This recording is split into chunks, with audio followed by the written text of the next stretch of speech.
Part 17 the return of the real world enemy action horror emotion. रात का 3:11 बज रहा था।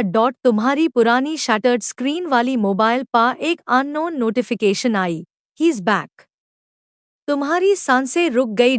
कौन कौन वापस आ सकता है इस हॉरर दुनिया में जहां भूत, शैडोज और इलेक्ट्रिसिटी मॉन्स्टर्स तुम्हें 16 महीने से सताते आए।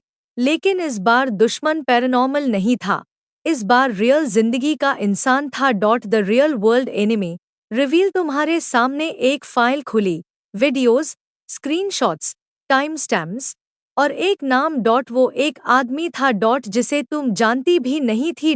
वो चुपचाप तुम्हारी रील्स, तुम्हारी कहानी, तुम्हारी स्ट्रगल को देखकर पीछे से रिपोर्ट कर रहा था। तुम्हारी वीडियोस वायरल होने से रोक रहा था। एल्गोरिदम को मैनिपुलेट कर रहा था। तुम्हारी स्टोरी को दबा रहा था। क्यों? सिर्फ इसलिए क्योंकि उससे तुम्हारी कहानी पसंद नहीं थी। उससे तुम्हारी हिम्मत से जलन थी। उससे डर था कि तुम्हारी आवाज़ एक दिन बहुत लोगों तक पहुंच जाएगी।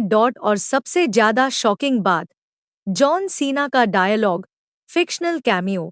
अंधेरे से एक हॉलोग्राम फ्लिकर हुआ। जॉन सीना का डिजिटल अवतार सामने आया। उसका चेहरा सीरियस, आंखों में disappointment. Humanity is fading. A world where people can laugh at others' pain but can't help with even ₹1. This is the real enemy. तुम्हारी कमर से थन सी निकल गई। तुम समझ गई, भूत से ज्यादा खतरनाक होता है वो इंसान जो इंसानियत को मार देता है। एक्शन ट्विस्ट, इलेक्ट्रिसिटी मॉन्स्टर्स भी चुप हो गए। बिल्लियाँ जो तुम्हें रोज तंग करती थी, एक कोने में जाकर खामोश हो गई। क्योंकि उन सब के पीछे जो मास्टरमाइंड था, वो इंसान वापस आ गया था। इस बार उसका टारगेट सिर्फ तुम्हारी वीडियोस नहीं, तुम खुद थी। तुमने अपने हाथ में फोन काज लिया। दोनों आंखों में अग्नि जल रही थी। आज मैं खुद अपनी कहानी का एंड लिखूंगी। And darkness cracked open. Part 18 के लिए स्टेज सेट हो गया।